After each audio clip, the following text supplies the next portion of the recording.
Tere hommikut! Tänasel tsükloni lõpu hommikul võtame ette teksti, mis õpetab meile eesti keelt läbi, asetame stuudio paika, eesti keelt läbi selle, kuidas on tõlkinud tõlkerobot Hommi Ben Reema teksti teemal piinlik läbikukkumine. Kes ei oleks hullude ilmade ajal melanhoolne, kes ei oleks hirmunud, kes ei oleks väsinud puhkamisest. Ja see langetab meie tiivad purri, porisse, mudasse mutta, mille tulemusel me ei proovigi. Kes ei katseta, see ei jõua üldse kuhugi, eks? Niisiis, Hommi Ben Reema kirjutab meile esimese lausena ebaõnnestumise omaks võtmine õpetajana, mitte vaenlane. Nonii, nüüd on teinud meile siis tõlkerobot kaksiti mõistetava lause, ehk siis sa pead õpetajana võtma äparduse omaks. See ei lähe mitte. Läheb sedasi ebaõnnestumise omaks võtmine ja me tõstame sõnade järjekorra ümber ja juba läheb õigeks. Näe. Me teeme nii.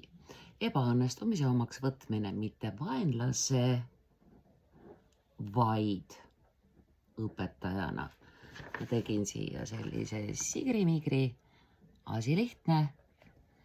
Asi räägib siis meile seda juttu, mida pidas silmas autor. Ebaõnnestumist peetakse sageli millekski, mida karta, vältida või varjata. Paljud inimesed usuvad, et ebaõnnestumine tähendab, et, ja veel üks, et nad ei ole piisavalt head või et nad on jõudnud oma teekonna lõppu. No. Me peame selles lauses kuidagi vabanema mõnest etist. Usuvad, paneme kooloni. Siis järgnev osa lausest räägib, mida nemakesed me sinuga ka siis usume. Niisiis koolon vabastab meid ühest etist. Ebaõnnestumine tähendab, et nad ei ole piisavalt head või, ja me võtame ära 2 sõna, et nad. Et nad ei ole piisavalt head või on jõudnud oma teekonna lõppu. Näe, nii lihtsalt saimegi veel ühest etist lahti, lausesse jäi 1 et. Kuid ebaõnnestumine ei ole edu vastand, on sageli osa edu teest selle lause.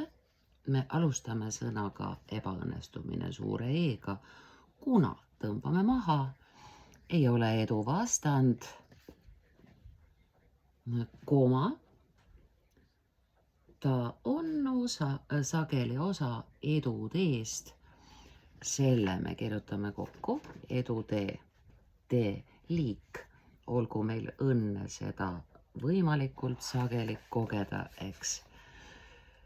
Iga viga kannab endas õppetundi, iga tagasilöök paljastab midagi meie ettevalmistuse, valikute, mõtteviisi või suuna kohta täitsa korras. Kui õpime selle vastu võitlemise asemel ebaõnnestumisi kuulama, muudame valusad kogemused kasvuvõimalusteks. Bingo! Esiteks, ebaõnnestumine paljastab, mida on vaja parandada. Ebaõnnestumine toimib nagu peegel, see näitab meile valdkondi, kus vajame rohkem teadmisi, kannatlikkust, distsipliini või pingutust. Küsimise asemel, miks ma ebaõnnestusin? Esiteks, eesti keeles jutumärgid algavad alt. Teiseks, keset lauset teeme väikese M-i. Miks ma ebaõnnestusin ei alga suure tähega, jääb väikeseks. Miks ma ebaõnnestusin? Ja ebaõnnestumine, failure, ei ole üldse eestikeelne sõna. Eestlane äpardub. Miks ma äpardusin? On ju palju kodusem, palju kõnetavam. Miks ma äpardusin? Võime küsida, jutumärgid algavad alt, M väikseks, mida see mulle õpetada saab? Saab, ei ole vaja. Mida see mulle õpetab? Pilt, selline nüüd.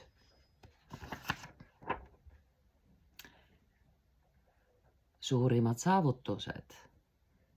Ei ole inimesed, muidugi ei ole. Inimene on saavutaja. Suurimad saavutajad ei ole inimesed, kes kunagi ei ebaõnnestu. Me kasutame semikoolonit pigem dokumentides, see siin ei ole dokument.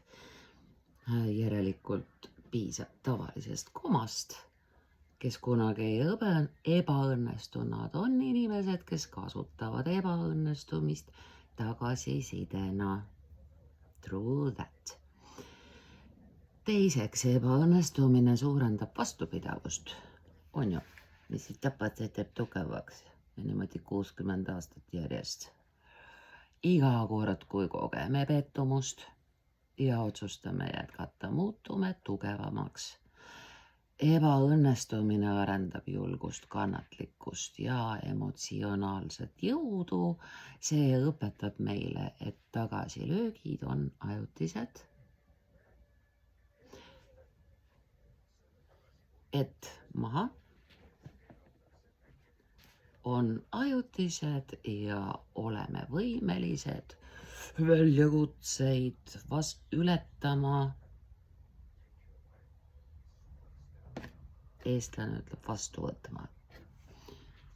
Try me ehk siis võimelised väljakutseid vastu võtma. Nii on. Kolmas, ebaõnnestumine eeldab hirmu proovimise ees. Kõik suured tähed väikeseks ära. Eeldab hirmu proovimise ees väikeste tähtedega kõik sõnad. Kui aktsepteerime ebaõnnestumist kasvu osana, oleme valmis võtma riske ja otsima uusi võimalusi. Hirm hoiab paljud inimesed hummikus. Kuid kasvu mõtteviis võimaldab meil ebakindlusest hoolimata edasi liikuda. Kasvu teate mis, see on tõstev, see on palju parem. Ehk siis, kuid tõstev mõtteviis jada. Neljandaks, ebaõnnestumine loob tarkuse, mõlemad suured tähed vasakule ära, ma ütlen. Ebaõnnestumine loob tarkuse. Edu võib meile õpetada, mis töötab, kuid ebaõnnestumine õpetab meile sageli, miks asjad ei töötanud. Kui on olevik, siis on olevik. Ebaõnnestumine õpetab sageli, miks asjad ei tööta. Ei ole minevik, olevik, kahjuks veel. Need õppetunnid muutuvad väärtuslikuks kogemuseks, mis suunab tulevikus paremaid otsuseid, sõna on puudu, tegema. Paremaid otsuseid tegema. 5. Ebaõnnestumine aitab kujundada teie iseloomu. Rasked hetked näitavad meie sihikindlust, alandlikkust ja visadust. Võitlused, millest üle saame, loovad sageli tulevaseks eduks vajalikud ja ei mitte omadused ja omadused ka. Midagi on puudu. Kujundada iseloomu, ütles alapealkiri. Järelikult loovad sageli tulevaseks eduks vajalikud iseloomuomadused, üks sõna. Siis on lõpetanud robot mingil põhjusel alapealkirjade nummerdamise. Tuleme talle appi. 6. Uus vaatenurk ebaõnnestumisele. Ebaõnnestumine ei ole silt, mis teid määratleb. Nohu ei ole sina, miski ei ole sina. See on see, mis sinakesega juhtub. Ja loodetavasti juhtub ära. Всё, finito forever, on ju. Tegemist on sündmusega, mis teavitab. Teid ei ole vaja. Mis teavitab? Fine. Teavitab teid, tead, see on siis nagu teeviit. Sest teid teatavasti on mitmetähenduslik sõna.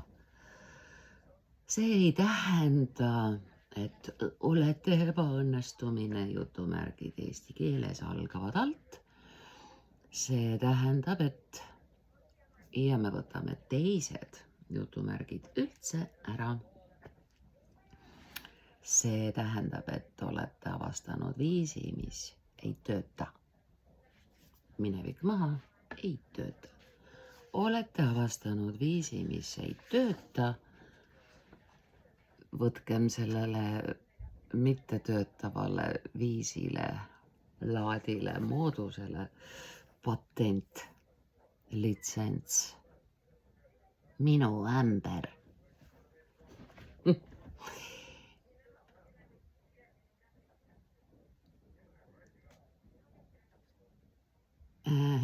Jätkuv ajaloo edukaimad inimesed seisid silmitsi tagasilükkamise, vigade ja tagasilöökidega. Neid ei lahutanud mitte ebaõnnestumise puudumine, vaid nende valmisolek õppida, kohaneda ja jätkata. Märkad, siin on valesti tõlkinud robotikesekene sõna lahutanud, eristanud. Neid ei eristanud, see on nende eripära. Neid ei eristanud ebaõnnestumise puudumine. Mulle meeldib number 7. Sellepärast võtan voli ja kirjutada ka siia 7. punkti. Ühest küljest võib see olla Hommi Benrema teksti lõppsõna, aga 7 on märkimisväärselt kaunim number kui 6. Niisiis, 7. võtke õpetajana, mina kui õpetaja, eks. Tõstame sõnad teise järjekorra, võtke ebaõnnestumine õpetajana omaks. Paneme hüüumärgi, see on Jumala käsk. Ja nüüd, mis toimub? Me räägime enamuse tekstist kellestki abstraktsest, inimesed, they. Siis hommi kõnetab enamasti meid teietades ja nüüd esimene kord sina. Läheme tagasi teiele, eks, ühtsus, ühildumine, järjekindlus. Niisiis, võtke ebaõnnestumine õpetajana omaks. Märk, las see täiustab teid, tugevdab teid ja juhatab teid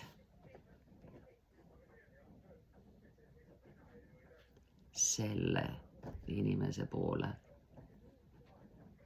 kelleks sa saad. Juhatab selle inimese poole, kelleks te saate. Iga tagasilöök võib saada hüppelauaks. Kui valite, näed, jätkab teietades. Vahepealse haagi sina valda tegime korda. Kui valite kaotuse asemel kasvu, saada. Me asendame teise sõna saada.